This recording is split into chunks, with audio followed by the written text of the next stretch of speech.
Salam alaikum, j'espère que vous allez bien, j'espère que tout le monde se porte bien.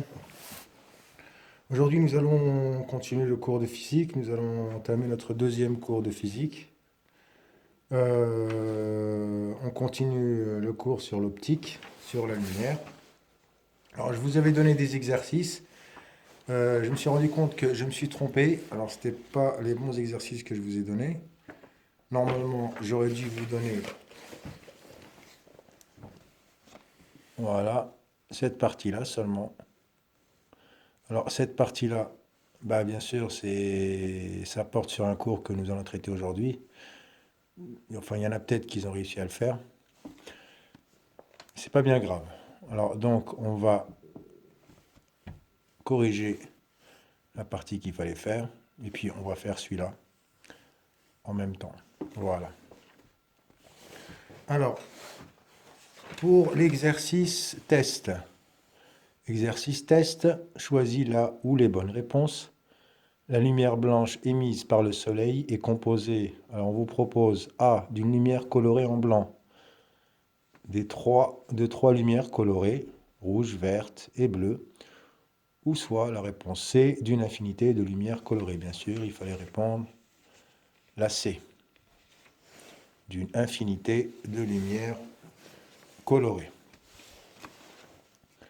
Alors, j'ai oublié le petit S dans lumière. Voilà, je corrige ça tout de suite.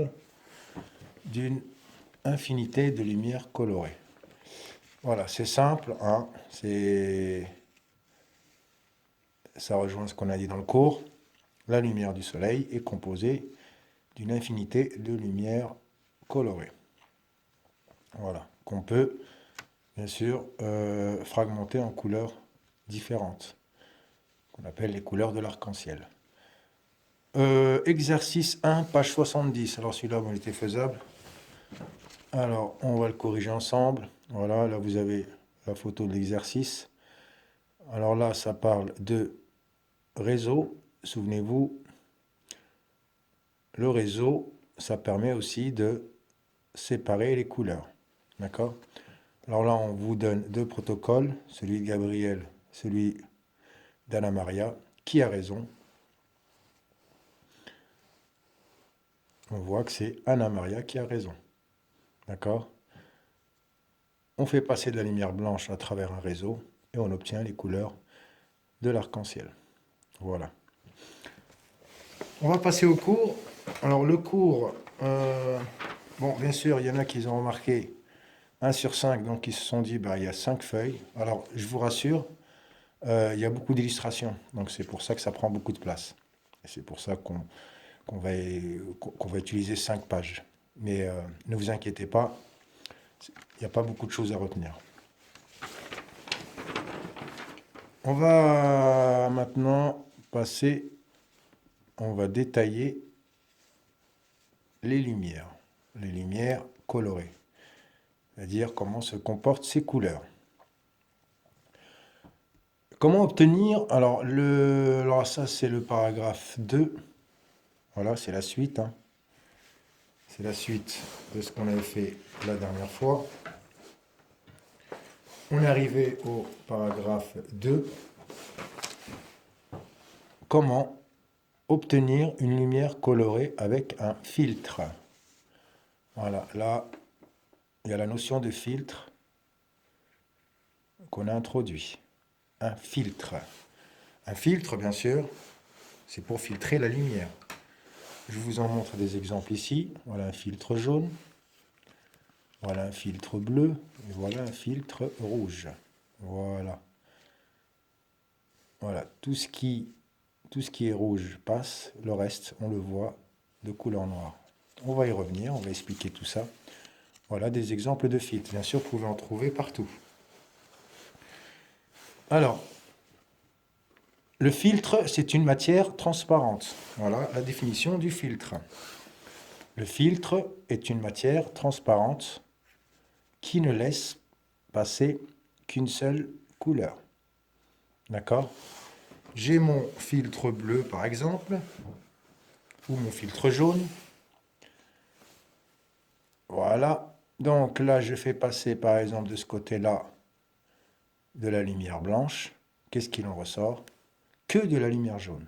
Toutes les autres couleurs ont été absorbées. Voilà le principe de fonctionnement d'un filtre. Il filtre toutes les autres couleurs, à part la couleur qui correspond. D'accord? À part la couleur du filtre. Voilà le rôle d'un filtre.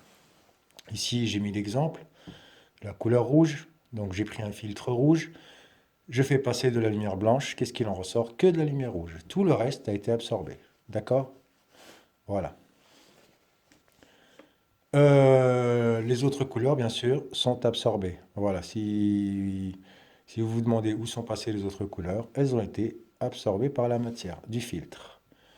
Voilà. On va parler maintenant des couleurs primaires. Voilà. Le petit paragraphe 2. Les couleurs primaires. Qu'est-ce qu'une couleur primaire? Bien sûr, c'est une couleur basique. Alors, il existe trois couleurs primaires. D'accord? Et bien sûr, avec ces couleurs primaires, on peut obtenir d'autres couleurs. C'est un peu comme à l'école primaire. Vous vous souvenez, on mélangeait des couleurs pour obtenir une autre couleur. On prenait, par exemple, le jaune. Attendez, excusez-moi. Je change de page. Alors, vous faites toujours la même chose, hein. Vous faites des agrandissements, ou soit vous prenez le cours que je vais vous envoyer. Et bien sûr, vous recopiez le cours. Alors voilà la suite du cours.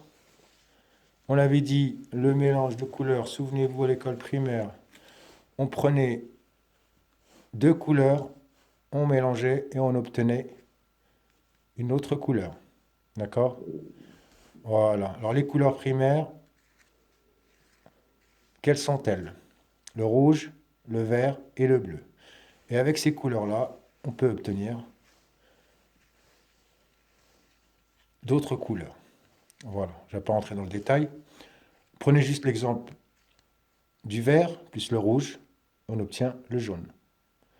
Voilà. Et bien sûr, on peut s'amuser à faire des mélanges et voir ce qu'on peut obtenir. Alors, il existe trois couleurs qui permettent de reproduire la plus grande partie des couleurs qui constituent la lumière blanche. Voilà. Voilà, il faut retenir. Alors, c'est ce qu'on appelle un système additif, hein. On additionne, alors on ajoute une couleur à une autre pour obtenir une autre couleur. On peut ajouter même trois couleurs si on veut. Et on a le schéma simplifié, bien sûr, ici, de la superposition des lumières colorées. Voilà, vous pouvez retrouver ça dans ce document que je vais vous montrer. Alors, je suis en train de chercher.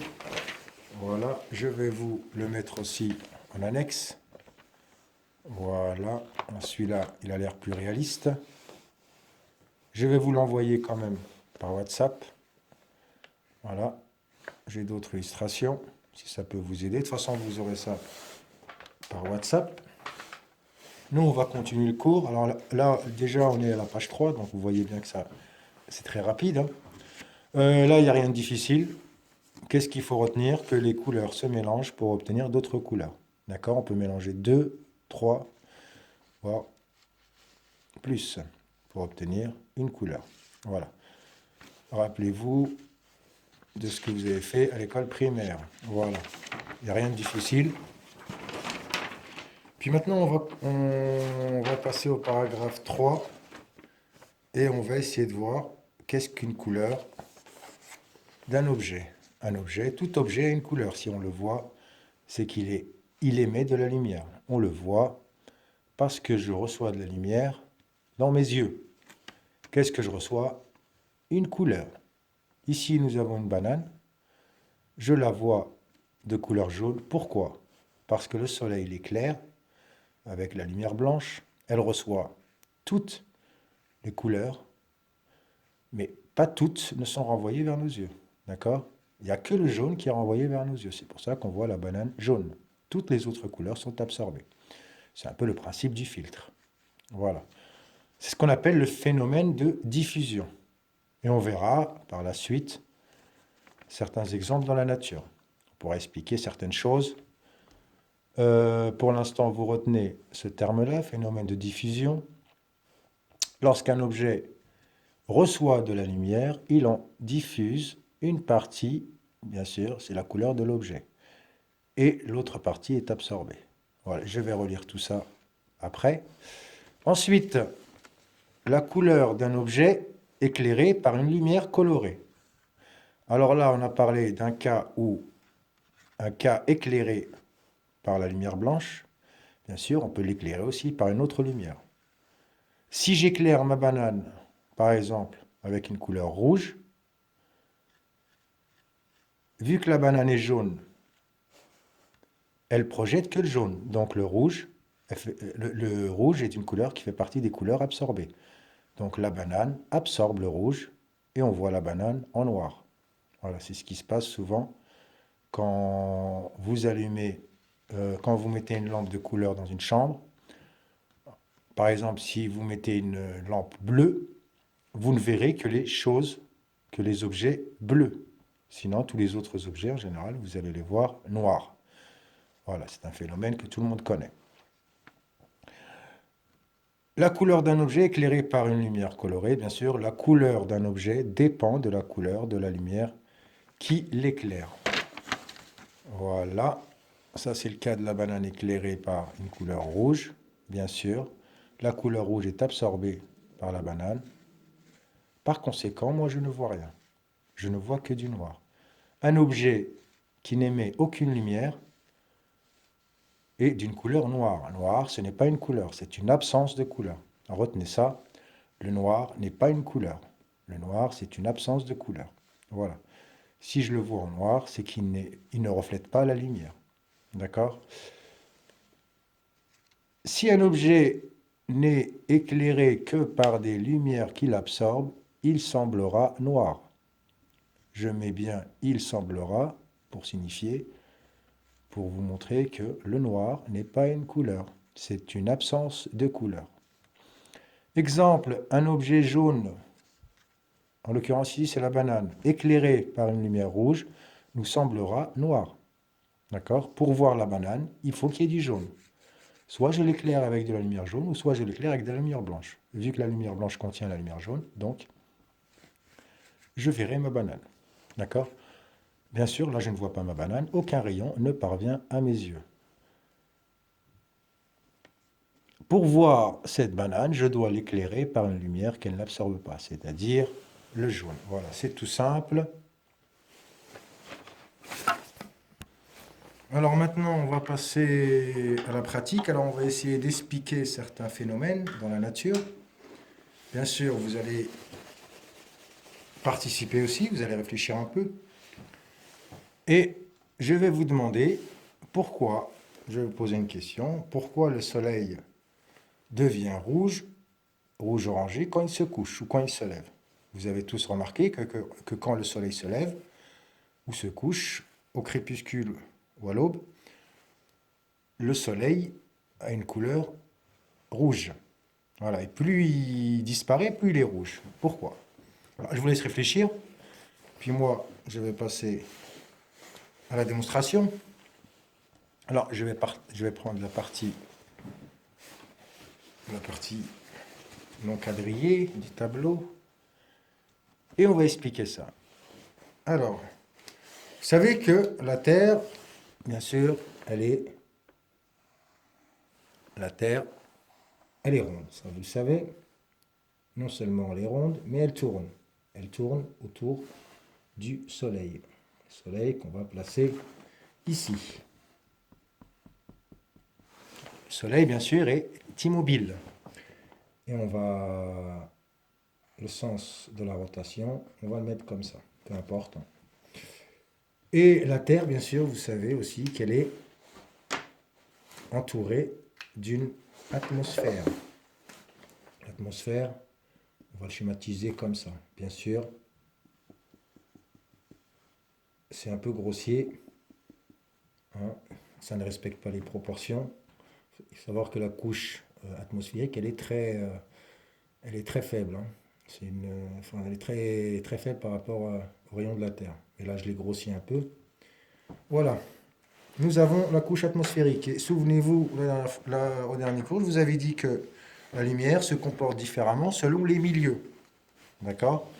Donc là, nous avons, avant que la lumière nous parvienne, la lumière traverse, on va dire, des milieux différents. Elle se propage dans l'espace, qui est le vide, puis ensuite elle se propage dans l'atmosphère. Et il faut savoir que quand elle se propage dans l'atmosphère, elle se comporte différemment.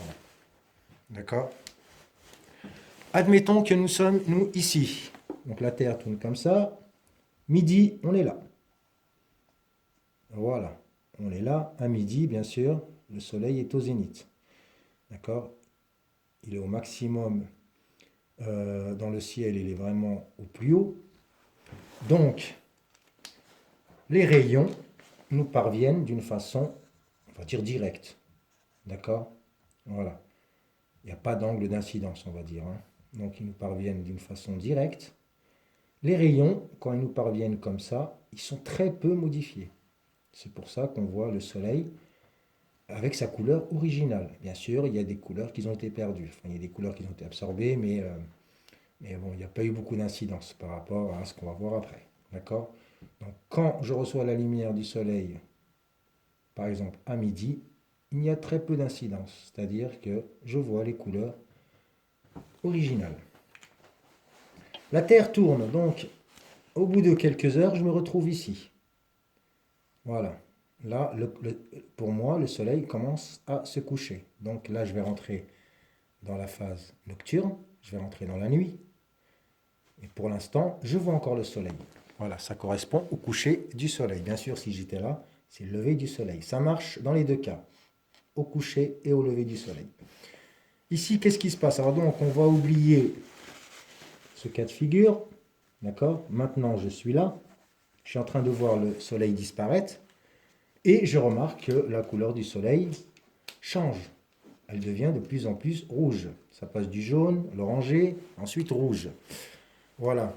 Qu'est-ce qui se passe? Alors, il faut savoir que le soleil ne change pas de couleur. Hein, d'accord? Le soleil reste tel quel. Il ne change pas.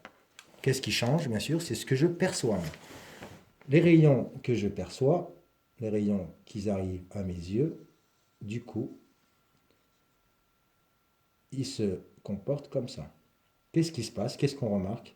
Que les rayons, bien sûr, ont parcourent plus de distance dans l'atmosphère. Quand j'étais au zénith, la lumière n'a parcouru que cette distance-là. D'accord? Elle n'a parcouru que cette distance-là. Au coucher du soleil, vous avez remarqué qu'elle a parcouru tout ça. Donc il y a une différence. D'accord? Ici, bien sûr, la lumière a eu le temps de se modifier. D'accord? La distance dans l'atmosphère est plus longue. Il faut savoir que l'atmosphère absorbe aussi la lumière. C'est un milieu transparent. Il peut jouer aussi le rôle de filtre. Alors qu'est-ce qui se passe? Entre là et là, certaines couleurs ont été absorbées, ou soit réfléchies. D'accord? Certaines lumières peuvent venir jusqu'à l'atmosphère, puis être réfléchies dans l'espace. C'est pour ça qu'on voit les planètes dans l'espace, parce qu'elles réfléchissent de la lumière. Mais une partie, bien sûr, a traversé l'atmosphère, et entre-temps, elles ont été absorbées. Toutes les couleurs ne sont pas absorbées de la même manière. D'accord? On voit que c'est le rouge qui a plus de facilité à passer. Toutes les autres couleurs ont été soit absorbées, soit réfléchies par l'atmosphère. Et on ne perçoit que le rouge. D'accord? Et tout ça, c'est en fonction de la rotation, bien sûr. En fonction de la couche d'atmosphère traversée par le faisceau lumineux. Le faisceau qui est blanc à la base, il change en fonction de la traversée de l'atmosphère. Et c'est pour ça qu'on voit notre soleil rouge. Parce que toutes les lumières, toutes les autres couleurs ont été absorbées par la couche d'atmosphère qu'il a traversée. Voilà, j'espère que ça a été simple pour vous. Bien sûr, je vais vous envoyer des liens pour compléter vos connaissances. Vous pouvez chercher de vous-même, hein, vous pouvez aller chercher des vidéos qui parlent de la lumière. Et puis moi, je vous envoie le cours. Le cours, bien sûr, il a l'air d'être long, mais en fin de compte, il y a beaucoup d'illustrations. Hein, il y a beaucoup de coloriage aussi. Oui, qu'est-ce que je voulais vous dire? Alors là, je vais pas vous donner des exercices vu qu'il y a beaucoup de choses à recopier, il y a beaucoup de dessins à faire. Mais ne vous inquiétez pas, hein, c'est pas bien long, je répète encore une fois. On fera des exercices la séance prochaine. On a terminé les deux chapitres sur l'optique. On va attaquer le prochain chapitre, ce sera pour plus tard.